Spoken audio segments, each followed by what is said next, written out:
যে মনেতে চলে মনের মিলন কি করছে আমাদের। এই যে আমি কাঁদছি তো, এটা আমার দুঃখ। হ্যাঁ, এটা আমার আদি ভাইয়ের স্মৃতি চরকা। এই টাকা দিয়েছি, এখানটা ও দাঁড়িয়ে আছে আমার ভাইয়ের বড় ভাই। মানে এরকম করে নিয়ে আমাকে এখান দিয়ে খিমচি কাটছে।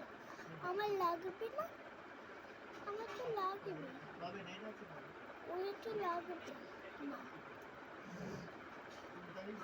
আমাকে। তো এরকম করেছি, কিছু হয়নি। এখন আমাকে আরো জোরে খিমচি কেটেছে, কেমন হয়ে গেছে। ভিডিওটা ভালো লাগলে লাইক, কমেন্ট, শেয়ার আর সাবস্ক্রাইব, পাশের বেল আইকনটা টিক করে দেবেন। টাটা, অন্য নেক্সট ভিডিওতে আসি পার্ট 2।